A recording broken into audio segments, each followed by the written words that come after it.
முதலாவதாக புதிதாக தெரிவு செய்யப்பட்டிருக்கக்கூடிய நிறைவேற்று அதிகாரமுள்ள ஜனாதிபதியாக இலங்கையினுடைய 9வது ஜனாதிபதியாக தெரிவு செய்யப்பட்டிருக்கும் கௌரவ அனுரகுமார திசாநாயக்க அவர்களுக்கு தமிழ் தேசிய கட்டமைப்பின் சார்பாகவும் தமிழ் மக்கள் சார்பாகவும் முதலாவது எமது வாழ்த்துக்களை தெரிவித்துக் கொள்ள விரும்புகின்றோம். இலங்கையினுடைய பொருளாதாரம் மிக மோசமாக வீழ்ச்சி அடைந்திருக்கக்கூடிய ஒரு சூழ்நிலையில் அந்த பொருளாதாரத்தை மேலுக்கு கொண்டு வர வேண்டும் என்பதிலும் இலங்கையை ஒரு வளர்ச்சியடைந்த நாடாக மாற்ற வேண்டும் என்பதிலும் மிக முக்கியமான விடயங்கள் இருக்கிறது. ஏற்கனவே ஒரு வங்குரோத்தான ஒரு நாடாக இலங்கை பிரகடனப்படுத்தப்பட்டிருக்கின்றது. ஓரளவுக்கு இப்பொழுது அது மேலே வந்து கொண்டிருப்பதாக இருந்தாலும் கூட அது இன்னும் முழுமையடைந்ததாக இல்லை. ஏறத்தாழ உள்நாட்டிலும் வெளிநாட்டிலும் 100 பில்லியன் அமெரிக்க டாலர்களை கடன்கள் செலுத்த வேண்டி இருக்கிறது. 100 பில்லியன் அமெரிக்க டாலர்கள். அது அடுத்த 3 வருஷம் 4 வருஷங்களுக்கு பிற்போடப்பட்டிருந்தாலும் கூட அவ்வாறான ஒரு மிக முக்கியமான பிரச்சனையும் நாட்டில் இருக்கின்றது. ஆகவே இவ்வாறான ஒரு சூழ்நிலையில் நாடு மிக மோசமான பொருளாதார சூழலை எதிர்நோக்கி இருக்கக்கூடிய சூழ்நிலையில் ஒரு புதிய ஜனாதிபதியாக திரு அனுரகுமார திசாநாயக்கா இப்பொழுது அதிகாரத்துக்கு வந்திருக்கின்றார். இதற்கு முன்பாக ஒரு முறை அவர் அமைச்சராக இருந்தார் என்பதை தவிர நாட்டில் உயர் பதவிகளில் இந்த கட்சி சார்பாக இவர்கள் இருந்தது கிடையாது. ஆகவே நிச்சயமாக முதன்முறையாக அதிகாரத்துக்கு வந்திருக்கக்கூடியவர்கள் இடதுசாரி சிந்தனை உள்ளவர்கள், நாட்டின் ஒரு சமத்துவமான சூழல் நிலவ வேண்டும் என்று விரும்புபவர்கள், இனங்களுக்கிடையில் ஐக்கியம், இனங்களுக்கிடையில் சமத்துவம் போன்ற விடயங்களை பேசக்கூடியவர்கள், ஒரு மார்க்சிய லெனினிச சிந்தனைகளை பின்பற்றக்கூடியவர்கள் என்ற அடிப்படையில் மிக நீண்ட காலமாக இலங்கையில் இருந்து வரக்கூடிய தேசிய இன பிரச்சனை என்பது, தமிழ் தேசிய இன பிரச்சனை என்பது பற்றி அவர்கள் காத்திரமான முடிவுகள் எடுக்க வேண்டிய தேவை இருக்கின்றது. இந்த நாட்டினுடைய பொருளாதார பிரச்சனைகளை தீர்க்க வேண்டும் என்று சொன்னால் இந்த நாட்டில் இருக்கக்கூடிய தமிழ் மக்களினுடைய ஒத்துழைப்பு, புலம்பெயர் தமிழ் மக்களினுடைய ஒத்துழைப்பு போன்றவை மிக மிக அவசியமானவை. அந்த ஒத்துழைப்புகளை அவர்கள் பெற்றுக்கொள்ள வேண்டுமாக இருந்தால் இந்த நாட்டினுடைய இந்த தேசிய இன பிரச்சனை என்பது தீர்க்கப்பட வேண்டும். கடந்த காலத்தில் இந்த நாட்டில் ஒரு பாரிய யுத்தம் ஒன்று நடைபெற்றது. அந்த யுத்தம் ஏன் நடைபெற்றது, எவ்வாறு நடைபெற்றது என்பது அனைத்தையும் அவர்கள் அறிந்திருக்கிறார்கள். ஆகவே அவ்வாறான ஒரு சூழ்நிலையில் இந்த நாட்டில் பல்வேறுபட்ட பிரச்சனைகள், இன்னும் காணிகளை பறிமுதல் செய்தல், காணாமல் ஆக்கப்பட்டோருடைய பிரச்சனைகள் தீர்க்காமல் இருத்தல், வடக்கு கிழக்கினுடைய இன பரம்பலை மாற்றக்கூடிய முறையில் செயற்படுதல் போன்ற பல்வேறுபட்ட விடயங்கள் கடந்த காலங்களில் நடந்து வந்திருக்கின்றது.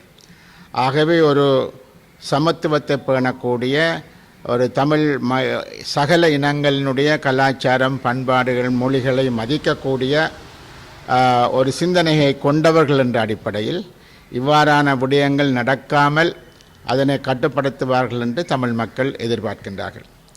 ஆகவே அந்த வகையில் முதன்முறையாக திரு அனுரகுமார திசாநாயக்கா ஒரு இளம் வயதில் இலங்கையினுடைய ஜனாதிபதியாக பொறுப்புகளை ஏற்றுக்கொண்டிருக்கின்றார். ஆகவே ஒட்டுமொத்தமான நாட்டினுடைய நன்மை கருதி இந்த நாட்டில் இருக்கக்கூடிய அனைத்து பிரச்சனைகளையும், பொருளாதார பிரச்சனை மாத்திரமல்ல, தேசிய இன பிரச்சனை, அனைத்து பிரச்சனைகளையும் தீர்க்க வேண்டிய ஒரு பொறுப்பும் கடமையும் அவருக்கு இருப்பதாக நாங்கள் கருதுகின்றோம். அவற்றை ஒரு சரியான முறையில் தீர்ப்பதற்கு நிச்சயமாக தமிழ் மக்கள் ஆதரவாக இருப்பார்கள். தமிழ் மக்கள், பாதிக்கப்பட்ட மக்கள், இன அடக்குமுறைகளுக்கு உள்ளாக்கப்பட்ட மக்கள் என்ற அடிப்படையில் அந்த மக்கள் விரும்பக்கூடிய முறையில் இந்த இவ்வாறான இன பேதங்களற்ற ஒரு சமூகத்தை உருவாக்க வேண்டுமாக இருந்தால் அதற்கேற்ற நடவடிக்கைகளை அவர்களை மேற்கொள்ள முடித்த நிச்சயமாக தமிழ் மக்களினுடைய ஆதரவு அவர்களுக்கு இருக்கும் என்று நாங்கள் நம்புகின்றோம். ஆகவே அந்த வகையில் புதிதாக பொறுப்பேற்று கொண்ட திரு அனுரகுமார திசாநாயக்கா அவர்களுக்கு நாங்கள் மீண்டும் ஒரு முறை நன்றியை சொல்லிக்கொள்ள விரும்புகின்றோம். இரண்டாவதாக, முடிந்த ஜனாதிபதி தேர்தலில் தமிழ் தேசிய பொது வேட்பாளர் ஒரு கணிசமான வாக்குகளை பெற்றிருக்கிறார். வடக்கு கிழக்கில் 2,26,000 வாக்குகளை பெற்றிருக்கிறார். முதலாவதாக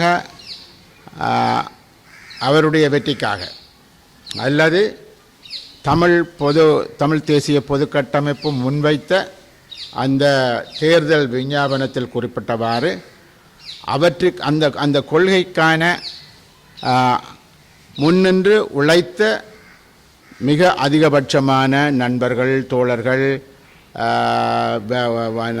தொண்டர்கள் என்று பல இடங்களிலும், அது வடக்கிலும் கிழக்கிலும் வேலை செய்த, வீட்டுக்கு வீடு சென்று வேலை செய்த, கூட்டங்கள் போட்ட, கிராமிய மட்டங்களில் சிறு சிறு கூட்டங்களை நடத்திய, எங்களது உரிமைகளை வெல்ல வேண்டும் என்று சொன்ன அடிப்படையில் கால நேரம் பார்க்காது வேலை செய்த அனைவருக்கும் நாங்கள் தமிழ் தேசிய கட்டமைப்பு சார்பாக முதலாவது நன்றியை சொல்லிக்கொள்ள விரும்புகின்றோம். குறிப்பாக மீனவர் அமைப்புகளில் இருந்து வந்தவர்கள், பல்கலைக்கழக மாணவர்கள், பல்வேறுபட்ட வேறு பொது அமைப்புகள், அரசியல் கட்சிகள், இவற்றில் இருந்தெல்லாம் இந்த சங்கு சின்னத்திற்காக தமிழ் மக்களினுடைய உரிமைகளை வென்றெடுப்பதை நோக்கமாக கொண்டு முன்னிலைப்படுத்தப்பட்ட திரு அரியநேந்திரனுக்காக இந்த வேலைகள் நடைபெற்றிருக்கின்றன. ஆகவே அந்த வகையில் நாங்கள் அவ்வாறான மக்களுக்கு நாங்கள் எமது முழுமையான நன்றிகளை நாங்கள் சொல்லிக்கொள்ள விரும்புகின்றோம். அவர்களது செயற்பாடுகள் மிக குறுகிய காலத்திற்குள் அவர்களது செயற்பாடுகள் காரணமாகத்தான் நாங்கள் 2,26,000 வாக்குகளை எடுக்கக்கூடியதாக இருந்தது. ஒரு வருஷத்துக்கு முன்பாக ஈழமக்கள் புரட்சிகர விடுதலை முன்னணி நாங்கள் ஒரு பொது வேட்பாளர் பற்றிய தேவையை பற்றி குறிப்பிட்டிருந்தாலும் கூட அது கிட்டத்தட்ட ஒரு வருஷம் அது தொடர்பான பேச்சுவார்த்தைகள் நடைபெற்று அது பிற்பாடு தமிழ் தேசிய கட்டமைப்பாக மலர்ந்து முக்கியமாக சிவில் அமைப்புகள், ஜனநாயக தமிழ் தேசிய கூட்டணி, தமிழ் மக்கள் கூட்டணி, தமிழ் பசுமை இயக்கம் போன்றவை எல்லாரும் ஒன்றாக சேர்ந்து நாங்கள் இவ்வாறான ஒரு முயற்சியில் ஈடுபட்டதன் காரணமாகத்தான் இந்த 2,26,000 வாக்குகளை மிக குறுகிய ஒரு மாதத்துக்குள், ஒரு சொற்ப காலத்திற்குள் நாங்கள் அந்த நிலையை அடைந்திருந்தோம். ஆனால் இதிலும் கூட ஒரு கூடுதலான எதிர்பார்ப்பு எங்களுக்கு இருந்தது என்பது மறக்க முடியாத உண்மை. ஏனென்றால் எம்மை பொறுத்தவரையில் வடக்கு கிழக்கில் தமிழ் மக்கள் ஒரு திடகாத்திரமான தீர்வை கொண்டு வருவார்கள் என்று நாங்கள் எதிர்பார்த்தோம். எம்மை பொறுத்தவரையில் எமக்கு சில என்னென்று சொல்ல நிதி பிரச்சனைகள் உட்பட இந்த வேலைகளை முன்னின்று நடத்துவதில் ஏற்பட்ட கால தாமதங்கள் போன்ற பல்வேறுபட்ட பிரச்சனைகளால் நாங்கள் எதிர்பார்த்த அளவுக்கு எங்களால் வேலை செய்ய முடியவில்லை என்பதும், எங்களுக்கு இன்னும் ஒரு 2 வார கால அவகாசங்கள் கிடைத்திருக்குமாக இருந்தால் நாங்கள் இந்த விடயத்தை இன்னும் சிறப்பாக செய்து நிச்சயமாக 3 லட்சத்துக்கும் மேற்பட்ட வாக்குகளை எங்களால் எடுத்திருக்க முடியும். இருந்த பொழுதிலும் கூட பல்வேறுபட்ட நெருக்கடிகளுக்கு மத்தியில் இது ஒரு விஷமத்தனமான வேலை, இது ஒரு கோமாளித்தனமான வேலை, இதனை நாங்கள் ஏற்றுக்கொள்ளவில்லை, இதற்கு எதிராக நாங்கள் பிரச்சாரம் செய்வோம் என்று தமிழரசு கட்சியினுடைய பல பகுதிகள் இதற்கு எதிரான பிரச்சாரங்களை திட்டமிட்டு செய்த பொழுதிலும், அது மாத்திரமில்லாமல் உங்களுக்கு சஜித் பிரேமதாசா அல்லது ரணில் விக்ரமசிங்க அல்லது ஏனைய அரசியல் கட்சிகள் அனைவரும் வடக்கிலும் கிழக்கிலும் அவர்கள் பல நாட்களாக முகாமிட்டு இருந்து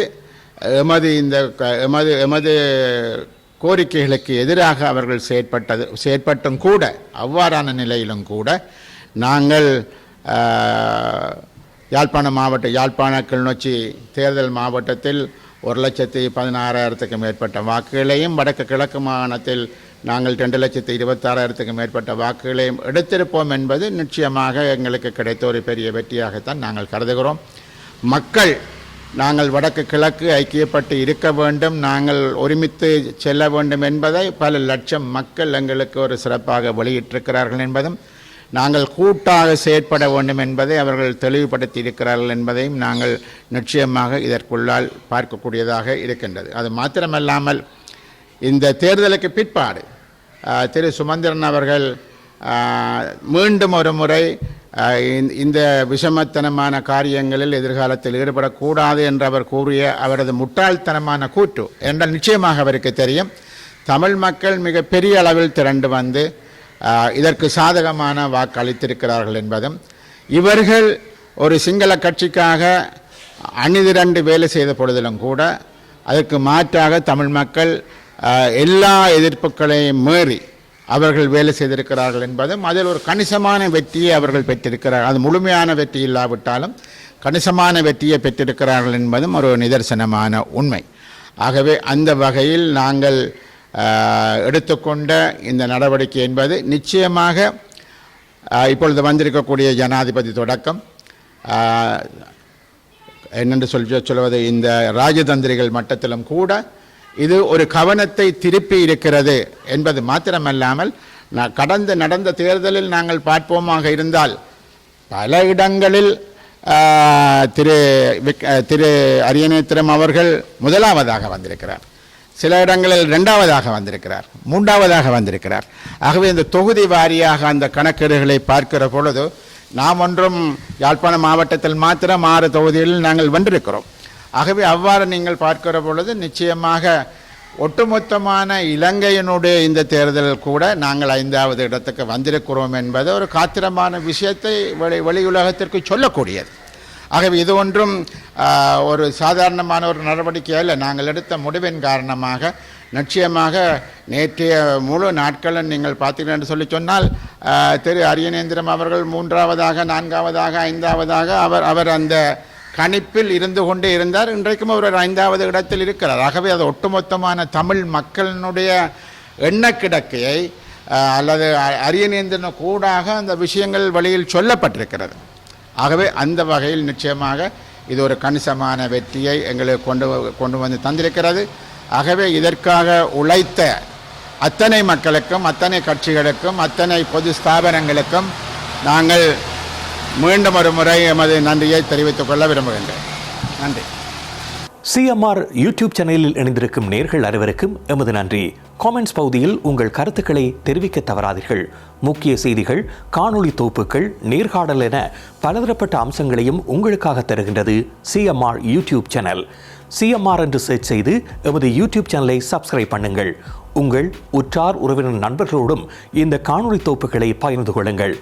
அருகில் இருக்கின்ற முக்கிய காணொளி தொகுப்புகளையும் தவறவிடாமல் பாருங்கள்.